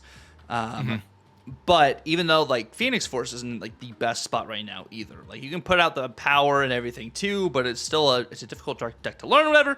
I just don't have it as high of a rating because the Spotlight Week isn't all like a whole doesn't hold the value I think that Diamondback enables. Yeah, I think that's close to where I am with the card as well. It's just like I don't know. Unfortunately I'm just like much lower with it. And again, like I said, I think Nimrod just takes me way down here. Yeah, I think. It is totally the Nimrod value that's. And I will say, the Second Dinner did say that they just straight up can't do it. Like they can't move stuff around. They just apparently don't have functionality, which sucks. Yeah. But like this, but because the card, I'm fine with the card dropping. That's good. It just means that we're probably not going to see many keys spent this week, which I think just means you save up your stuff. And if you would like Diamondback really, you probably should spend clutch tokens. Don't spend keys here, probably. And like realistically, you would just save for later in March and April. Yes, as we're about to see, I think I will say Isan was data mined at one point, and it's part of the stuff where honestly, by the way, all these are data mines. They are subject to change, and I've said before. I had this whole I ranted about this, not even during ranting hour, but I'll say data mines. They hurt the game, I think, and the fact that we had this version of Isan that doesn't exist now because it was probably gonna be busted. That we built up hope for, we have to build up stuff for. Because that's what we have to put. It's the only thing we have in terms of like saving up our resources. I really dislike that. So the fact that any of this stuff changed is annoying, and the fact any of these can and potentially will change is a real possibility that I would like to talk about, or like make sure it's known throughout all of these here. But Isan is going to be the first card, and this is for the March 4th Spotlight Cache. Isan's a 6/9, very nice number combination. Where he says, after each turn, put a card from your hand that didn't start in your deck here. Also coming out with Beta Ray Bill and Wiccan. And, I mean, I know people are lower on Isan because of just that stuff, but I'm going to be honest, bro, I still think Isan's sick. Oh, no, he doesn't agree with me. Oh, no, chat. So, like... To me, Isan is in a sense kind of like a more expensive Red Wing. And I know like there have been some pretty good Red Wing decks. I know Husky made a good Red Wing deck and it's done well, but like to get Isan value, you like have to ramp this card out. Like you have to ramp this card out. And it is a very unique ability, you know? Like it's cards that, you know, didn't start in your deck that just, you know, get played onto the board. So like immediately my head goes to Erishim, and if you don't ramp him out, you get to play him out on turn 5, and so you get 2 pulls to that location, which like if someone's gonna Red Guardian your Isan, you know something's wrong. Like that's good. So you can get the value there. which I don't like that. I mean, of course, it does work also with other card generator cards, like whether it's a Kate Bishop, whether it's a Iron Patriot and stuff. So it's a cool card to get from like an Iron Patriot or potentially get from like a Valentina. But like, I just feel like as the card itself, it just feels bad at the current 6 cost slot. I think having to kind of ramp this out to be able to get value from it is what I don't really like, opposed to what it was data mined as, which of course we're not going to talk about the card as it was data mined, but I agree it was way better. I'm just not a huge fan of this card. I think it's kind of more niche than what it could have been. Yeah, that's fair. Yeah. And I will say, though, honestly, it's not a bad Spotlight week. I know Beta Ray Bill isn't in a lot of other stuff. He's a Series 4 card. But we also have Wiccan, whose first appearance in Spotlight Caches is going to be during this as well. So even though I will say that the Wiccan variant doesn't look like Wiccan, it looks cool. It just doesn't look like Wiccan, honestly. But I'm still very stoked about this card. I think it's a very cool one. Or this cache. I think it's a very cool one. And I don't know. If I'm going to go with the catcher crap, as the thumbnail implies, I don't know. This is actually, I still think it's a much better one just because of the fact that I think Wiccan is here, and I think that's really good. And even if Isan isn't great, we'll talk about him next week, more so what I want to do with him. But I'm gonna be honest, I'm probably coping, and I really want to see some crazy stuff with. I want Nick Fury to work with him. I mean, he should. I mean, potentially, it's still like not a targeted pool, but like it gives you access in that sense. I think he's gonna have some really interesting usages for sure. Yeah. And well, actually, no. If you do play him with Nick Fury, it is a targeted pull because it only pulls cards that didn't start in your deck, which that does make him better than Red Wing because it gives you a better. You are gonna generally know what you're gonna pull, and I think they have Beta Ray build in this list as well because if you don't get to play the hammers, you can end up pulling the hammers potentially. I was kind of thinking that too. I hadn't thought about the hammers, right? But like the hammers just go down for free. The hammers could go down for free. You could use this in a lockjaw style kind of thing too, potentially getting Isan out early. So it's also not on reveal. Yep. So like a Cosmo, assuming the card you're pulling down doesn't have an on reveal, Cosmo protects this card and just gets you to keep pulling cards. Cosmo, Isan, a single lane. Imagine you get that like even just one turn early. Yep. With was it like, I don't know, we have Luna Snow now, that's a real card. We've got maybe you do it later with, or is it even earlier with a wave or something, but even just a single turn early, that could be 2 cards that didn't start in your deck you play for the allocation for free. Yeah, and I think you could do some Madam Web shenanigans too. I think like we're not teching enough for this card. So I think there's some really just interesting ways you can play this. So I'm glad you've opened up my eyes to that. And I think Wiccan is a very like good card that people should have, and like works with this too. Like you're playing some card generators with Wiccan. Exactly. So I think this one we're finally seeing like, sorry, I didn't mean to interrupt you. No, we're finally seeing like some stuff that actually works together as a comparison to the Diamondback week. Yes. So yeah. What are you saying here? I don't know. I have to rate Wiccan very high. And like Beta Ray Bill kind of lowers it a little bit for me. But I'm starting to see the vision now that maybe Isan isn't as niche as I thought. He still could be. But yeah, I think I rate this week definitely higher than the Diamondback week, probably like a 6.8. I can't give him the 6.9 that he wants. Sure, that's fair. I mean, the card gets it, he can't get it. Yeah. I feel like this card is going to be, or this cache is going to be, this is like a, Wiccan is really bringing it up. This is like a, I'm going to say high 7, low 8. I don't know. Again, if I'm going to decimals, what is it? If the last one I did was just like 4. Honestly, this is like a 7.8, 7.9. Like this is, I'm a lot higher on this. I'm very close to giving it that full 8 just because of like the Wiccan's really cool, and Isan could change in terms of how good he is. Beta Ray Bill, if you don't have him, it's still a good card for the Hammer Bros deck that you could probably have everything else for. I think Isan has a lot of untapped potential, and people are just too focused on like just Air Shimmer, like really specific spots. I think there's a lot of crazy places you can go there. So yeah, this is gonna be a fun one. Okay, we actually have some Isan belief now, which is very interesting. And I know for a fact you're not excited at all for this week, and so I'm going to let you lead us in here. So the next week we actually do have Starbrand, which I am very excited for because I am a Sauron enjoyer, not because of the Surtur kind of decks. But Starbrand is a 3/10 ongoing. Your opponent has +3 power at each other location. So, power creep isn't real.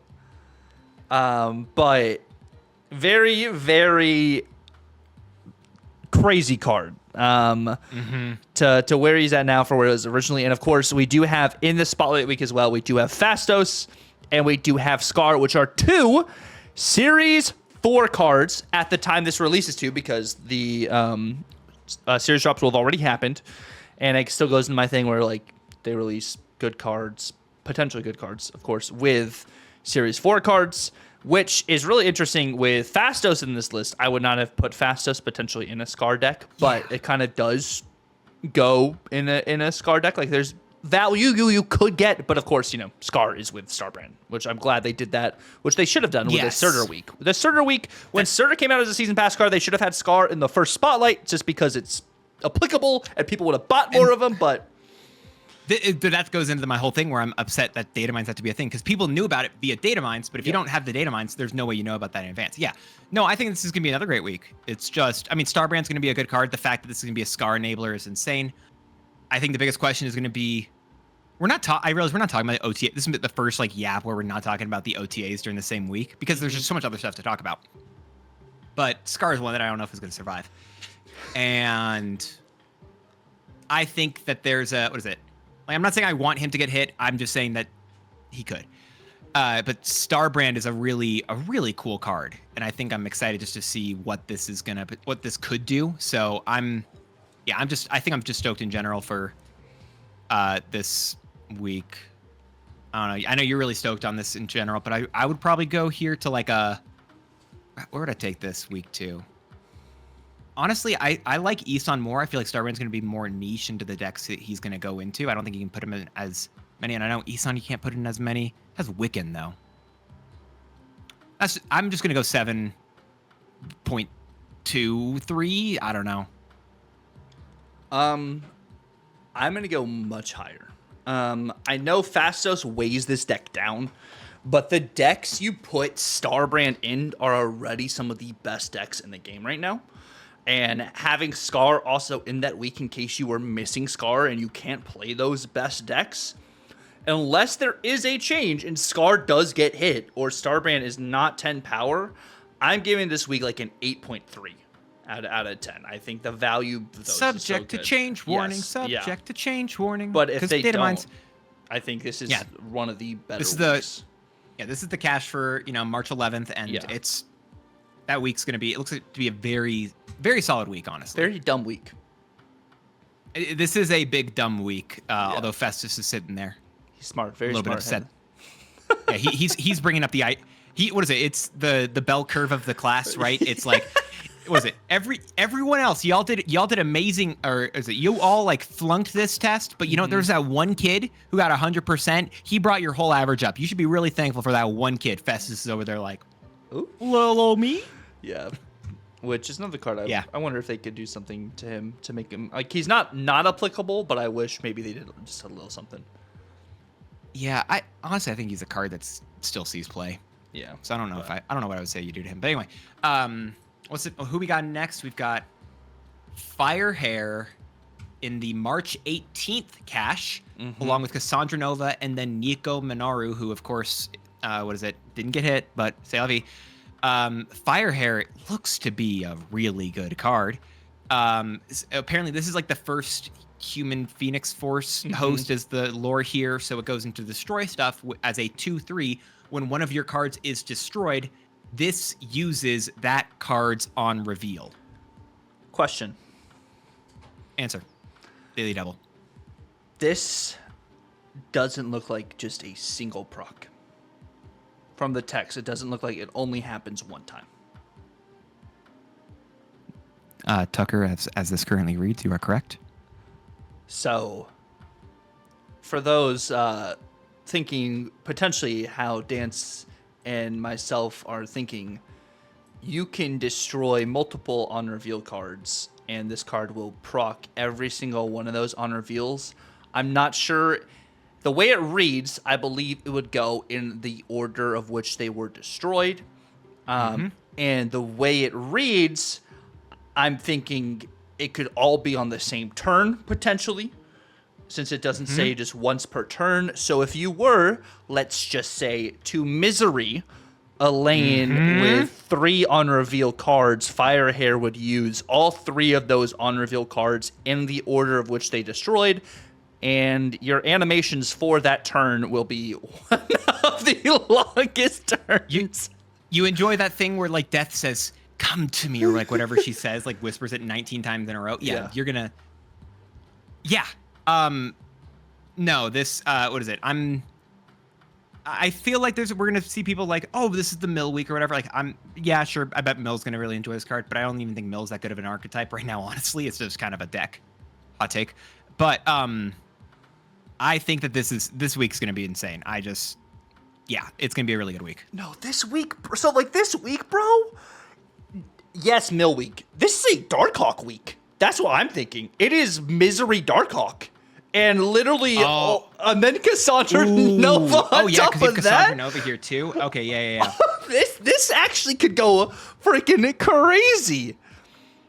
Like, it's insane. It's incredibly insane. I'm gonna do the whole thing. I was gonna say like 9.3, 9.2. You also have Cassandra Nova in this list for the first time. And I didn't realize. In the cache, you mean? Yes. Yeah. I didn't realize Cassandra Nova is Series 4. Yeah, because she was an event card, so actually all event cards have released to Series 4. She was the first event card we had. I thought Cassandra Nova is still was Series 5 still, actually. Prove me wrong. Yeah, let me double check. But I'm 93.5% certain Cassandra Nova is Series 5. Still really? Series 5. I think she's the only event card that did release as Series 5. Oh my gosh. What was it? Well, then this infographic is incorrect, at least on her, but this is even better. Yeah, so if she still releases the way she does, so like if Firehair releases the way Dance and I believe she's going to release, call me crazy, but this is a perfect 10 out of 10 Spotlight week. Also because Nico is in it. Oh God, you're so. I was about to say 9.9, but honestly, Nico might take yeah. You know what? If this stays as thing, especially with Cassandra Nova still being in Series 5. Yes. You are probably correct. This is a 5-star week, like just 5-star, 10 out of 10. Yes. What is it? If you got Thanos got all 6 Infinity Stones, like that's it. This is the week for it. Yeah, like still Firehair might be a little niche in the sense you have to destroy cards. But even if you don't have Misery, the deck goes worse. Yes. The cache gets worse. But if you don't have Misery, you can play Firehair in more of not a Zeus style kind of thing, but you can still get some crazy Killmonger value with some of these just Hood, Yondu. Like those are 2 cards even in that sense, or even just a Hood getting Killmonger gives you another demon. And I think that still has value. You can also have your disruption if it's an Iceman. Like, I feel like there's still other different ways you can kind of enable your Firehair. Or even you can set this up in a destroy list. You could Venom or Carnage one of your destroy cards and get the value to have Firehair repeat that on reveal again. Or you could even get some Zola value potentially too. There's a couple just different ways that it's going to be potentially interesting with this. Well, you don't get the Zola value. I don't know. You'd have to get lucky. Yeah, Zola's weird, but yeah. No, this is a great week. No, this is potentially. Yeah, I think you're potentially right. This is just 10 out of 10. I agree with you. This is great. Yeah. I have literally nothing else to say. This is even better. Like, I didn't realize Cassandra wasn't a Series 5 card. Like, you could destroy a Hulkbuster, and then Firehair becomes the Hulkbuster and then merges with the card. I was thinking, what is it? Again, Zola, you go Black Panther. She doubles her power there, which isn't as great, but still. I mean, honestly, Zola Blob. Mm-hmm. You could do that. There's a couple different ways you can, like, mess around. There's a couple really good honor reveals. There's a couple bad honor reveals. I know, what is it? We were talking about the Hammer Bros earlier. Yeah, Misery, Hammer Bros, and yep, there you go. He sees the line. That. What is it? Because now you have your your turn 1 is, what is it? You got turn 1 for your King Tree. King Tree. Turn 2 is what is it? Fire Hair. Turn 2 is going to be your Fire Hair. Turn 3 is Thor. Turn 4 is what's it called? Turn 4 is your big guy. Your Beta Ray Bill. Then turn 5, I guess you have King Tree, but you also probably have your Jane Foster then. And then you go, what is it? Then you go for your Misery on the hammers. You could even play Fire Hair Misery same turn on turn 6. Yeah, this card has a lot of. You're gonna see a lot of clips of this card. It's gonna be good. I'm pausing us real quick. We should only go to the end of this month. We're at an hour 40-ish. Yeah. We're just gonna go to, Yeah. Okay, cool. What is it? And what we do with this, by the way, is literally next month or month after, we use the rest of these for that month, basically. Yeah. So like the start of the season 1 or whatever. So the first one of that, we actually just talk about it then rather than the week before, because we don't have to deal with speculation and stuff. Oh, you said going forward, we'll just talk about use these for our whole season kind of overview. We can use these for whole season stuff, and we'll probably reuse these again next week, and I'll fix the Cassandra Nova one then as well. But Okay. What is it? We're already long enough. We shouldn't take longer. I've realized that, and I'd love to, but I know for a fact we're going to be breaking 2 hours, and we don't want to do that. Yeah. No, that sounds good. Okay, I'll move on over to the next one then. Yep, and you again leading us in. I'm just checking. I think there's only one more, right? I think. Yes. Yeah, this is the last one. Okay. And if you want to say something, by the way, say something about, we said we were going to do this. We're going to hold off until just that month, so we don't have to deal with more speculation. Okay. All right, so we do have, this is going to be our last one, actually. We've been yapping. We stay yapping, so we're going to finish off the March season, and we're going to, of course, break these down even more thoroughly this next week. But we do have Khonshu, which is very interesting. We will talk about his token cards more next week. But Khonshu has the ability, when discarded, return this in its next phase. Next phase is going to be 7-powered Khonshu, which is an on-reveal, like his original, of course.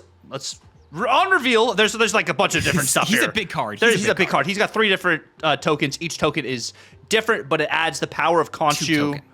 2 tokens, yeah. Each on reveal with Khonshu is played revives one of your cards with either 5 power, which is this form right here, 7 power if it is in his next phase, which I think is like Khonshu Rising, and then it's waxing, I think. Khonshu Waxing, and then in his last phase, if he's discarded again, is Khonshu Full or Khonshu? Yeah, so like the little moon that you see for Khonshu's name, it actually will, like, you'll see it grow, so that once he's a full moon, he will bring back whatever card is discarded with him. So basically, you want to discard him twice, and then you play him on the final turn, and it brings back any other card that was discarded to a different location other than him, and that card's power would be set to 12, same as his power. Yeah. So that's a really, I mean, what is it? It's such a cool card. It's such a, like, I feel like Apocalypse has been kind of leaving lists recently, and I don't know if you use it with Apocalypse, but I love the idea. I love the idea of Khonshu just in general, because it just feels so different, and it feels so cool. I mean, honestly, you play this with, like, you could play this, like, with Hela. Of course you play it with Hela. But you play it with Khonshu as, like, your biggest 6-drop in the list, because you don't want Infinite to come back with 12 power. And, like, you play this with, like, an Iron Man. You play this or even, like, you play this in a Silver Samurai discard list. And honestly, yeah, I like that. Yeah, there's, like, either Silver Samurai or even just, like, a Swordmaster. And, like, you can just get a lot of just crazy value with this card. It's just going to be really interesting to see what people combo with. You don't always have to go for the high roll either. Like, even getting a 7-power, like, Iron Man back on the board is really solid. Or even, like, a 7-powered Gore. Even just a 5-power Iron Man. Like, that's why that's what Mr. Negative exists with. Right? That's still great. Yeah, Gore is another great shout. One of the other things I'll say with this whole month of Spotlight Caches, which I realize we haven't mentioned, this is next season stuff. And again, as per data mines, all of this art is going to be done by Alex Horley, which I'm not going to lie. Ever since that first season with Zabu, like forever ago, and I remember the video like where they said, we got Alex Horley to do the art, and that's a big deal. And I'm like, I don't know who the hell Alex Horley is. And I looked him up, and I'm like, oh my gosh, his art is sick. I want everything. And he's getting his big return to Snap and doing a whole season. I'm so stoked about that stuff, bro. Not to mention, of course, again, we're seeing caches look to be like they combo together because you got Scorn and Corvus Glaive here. Corvus getting hit in the series drops that are happening next week. But again, this is another pretty banger week. Yeah, no, I really like this week. I know a lot of people have missed out on Scorn. And Scorn is finally back already. I mean, Scorn came out in September, and we're getting her back in March, so it's pretty soon. I mean, Wiccan just got his first appearance after getting back in from August. I know Marvel Boy as well. So, like, we're getting some of these key cards now back into Spotlights, which is really good. They're not taking forever like they did, like, last year. Yeah, which is actually just insane. I don't know. But, yeah, so Khonshu, Scorn, Corvus Glaive, the March 25th Spotlight Cache, final cache of this, again, to be data mined, 1 million BC Avengers season. I think this just seems to be another. It's not as insane as the Firehair one, but this is a solid season, or solid like cache here. Yeah, I think I give this one probably an 8.4.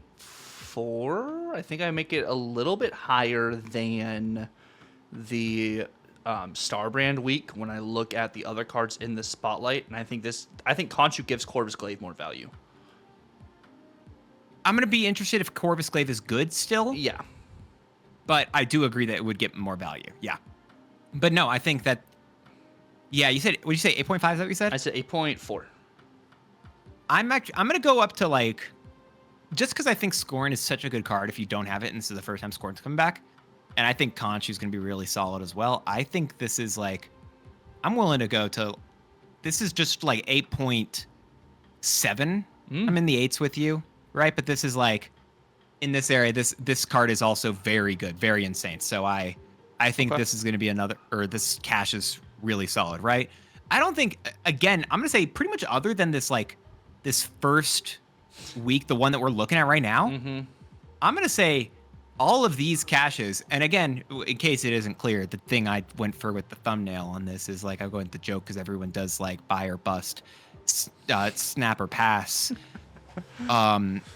buy or die. I don't know. So, what was it? Catch or crap.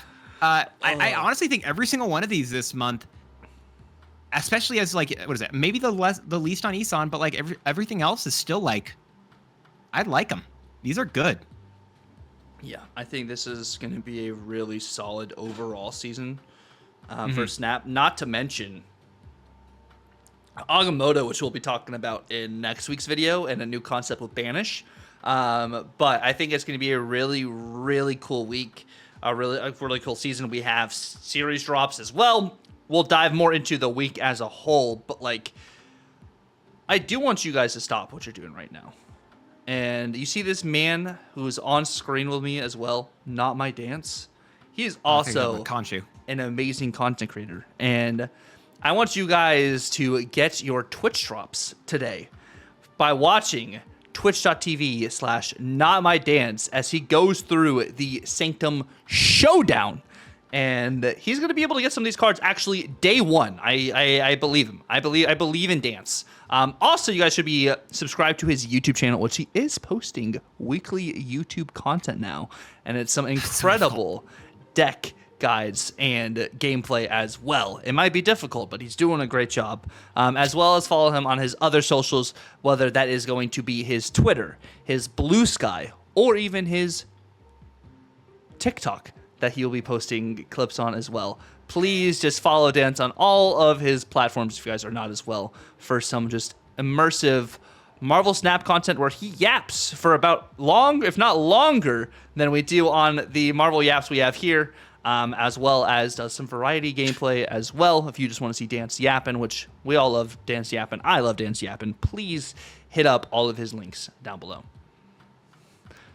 Oh, I appreciate that. I will say, by the way, I'm pretty sure all those Sanctum cards are buyable with gold. I'm probably gonna buy all the Sanctum cards with gold, Tucker. I'm gonna be a toxic, and I might just do that. Just gonna buy them with gold. I might just do that because I can them immediately. I know I'm horrible, but you know what's not horrible? The channel you're already watching this on. You're already here. You're like, oh god, I have to like type in notmydance and like all these different links. God, that sounds like so much work. I have to go to the description, which takes me out of the video, and my immersion's ruined. Guess what? YouTube, inside of YouTube, it just lets you subscribe. It lets you like. It lets you comment. And you can do all that from my main man Tuck right now. So go ahead and make sure you drop all of that love over to him, as well as if you are going to go through the effort of trying to find the other links, make sure you're following him on Twitter. Make sure you're following him over on TikTok. Make sure you're following him over on Twitch, where not only is he doing a lot of awesome Snap content, which you'll be able to watch him rather than me for the Twitch drops later today, as the time of this going live. Not only are you going to get that, you can also see him do some amazing Marvel Rivals content and amazing gameplay that I'm going to be honest, I'm never going to be able to do, and I'm going to probably have to live with the fact that I've gotten exactly one gold skin in Marvel Rivals, and I'm never getting another one again. So you can watch him for all that content, all those great things you're getting over there. So make sure you're following him in all those places. I'll eventually get him over to Blue Sky, but that's going to be as soon as he gets me to actually post stuff on TikTok. Forever. It's going to take forever. But we've been already going for forever. If y'all, by the way, haven't, I will say, yes, we didn't talk about the OTAs. We normally do that. There's so much other stuff in case it wasn't obvious. We already hit our 2-hour limit. We didn't even talk about everything we planned on talking for today. But let us know down below what you think might actually get hit in this OTA coming up on Thursday. There are a lot of cards we're thinking about that probably could and or should get hit that we even alluded to in this. Part of the reason, honestly, Tucker, that I didn't want to talk about them this week was because I said this last time we talked about the OTAs.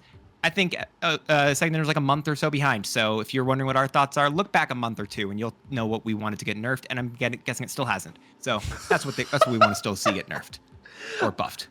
But that's my logic, by the way. That's good. I think that's good logic. But as always, we want to say thank you guys so much for watching the video or listening to the app on any of our other platforms. We really do appreciate it. Let us know down below, like Dan was saying, what do you guys want to get hit in the OTA, or do you think the snap meta is good as is? Philip, do you think the snap meta is good as is? Until the next time, hope you guys have a good one. Keep on snapping.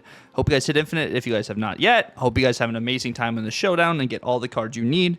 But yeah, we really hope you guys have a good one. Until the next time, laters.